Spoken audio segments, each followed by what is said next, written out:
Saudi अरब में स्थित Mecca Medina मुसलमानों का सबसे पवित्र धर्म स्थल है। मुस्लिमों के लिए मक्का मदीना जन्नत का दरवाजा माना जाता है।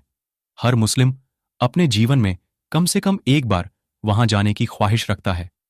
मक्का में स्थित पवित्र काबा की परिक्रमा कर चक्कर लगाने को हर मुस्लिम अपनी खुशकिस्मती समझता है।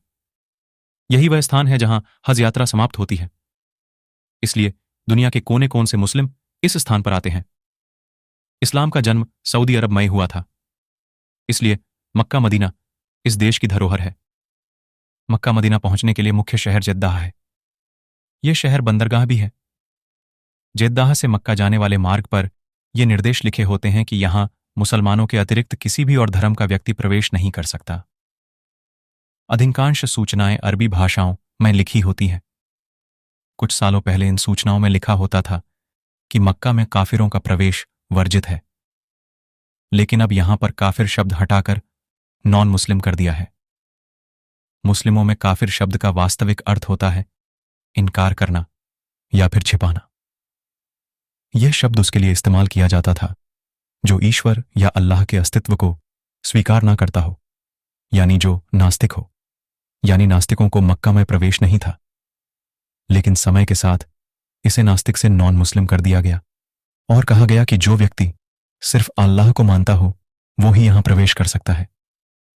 इस कारण आज मक्का में हिंदुओं के अलावा ईसाई, यहूदी, पारसी और बौद्ध धर्म के लोगों का प्रवेश भी वर्जित है। दोस्तों, मक्का के बारे में कहा जाता है कि वहां मक्केश्वर महादेव का मंदिर था, जिसे बाद में मुस्लिम तीर्थस्थल में बदल दिया गया। मक्का में काले रंग का भगवान शिव का एक खंडित शिवलिंग था, जिसे आज भी मुस्लिम लोग झूमकर पूजते हैं। इतिहासकार पी एन ओक अपनी पुस्तक वैदिक विश्व राष्ट्र का इतिहास में लिखते हैं कि जिस तीर्थ को मुसलमान मक्का कहते हैं वो पहले मक्केश्वर महादेव का मंदिर था।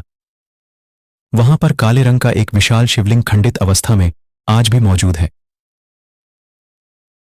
मक्केश्वर महादेव मंदिर की कहानी वेंकटेश पंडित द्वारा लिखित ग्रंथ राम अवतार चरित के युद्धकांड प्रकरण में मौजूद एक प्रसंग मक्केश्वर शिवलिंग से संबंधित है। यह प्रसंग काफी दिलचस्प है। इसके अनुसार एक बार भगवान शिव से रावण ने याचना की कि वह उसे हर युद्ध में विजयी होने के लिए वरदान दे। तब भगवान शिव ने उसे मक्केश्वर महादेव देते हुए कहा कि इस शिवलिंग को अपने साथ लंका ले जा।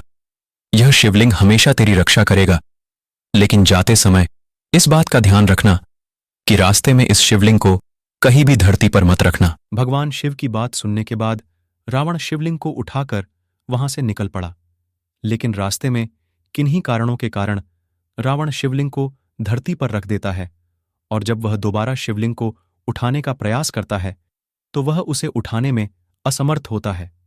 शिवलिंग का वजन काफी बढ़ जाता है। आखिर में हारकर रावण को शिवलिंग को वहीं पर छोड़ना पड़ता है। वेंकटेश पंडित के अनुसार वर्तमान में यह शिवलिंग का स्थान मक्का में स्थित है।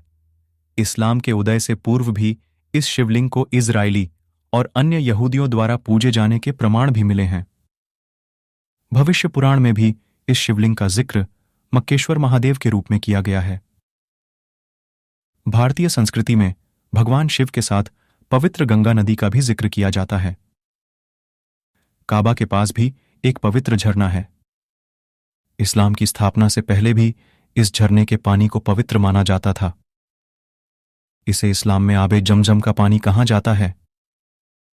तो यह था मक्का मदीना के शिवलिंग का रहस्य। मक्का मदीना के बारे में कुछ जानकारी, इस बारे में आपके क्या विचार हैं हमें कमेंट में जरूर बताइए।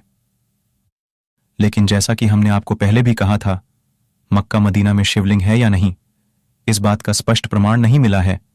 इसलिए आज भी यह कहानी सिर्फ एक अवधारणा और लोक कथा ही है। अगर आपको वीडियो अच्छी लगी हो तो लाइक कीजिए और दोस्तों के साथ शेयर कीजिए। और अगर आपने अभी तक मेरे चैनल को सब्सक्राइब नहीं किया है तो सब्सक्राइब कीजिए। धन्यवाद।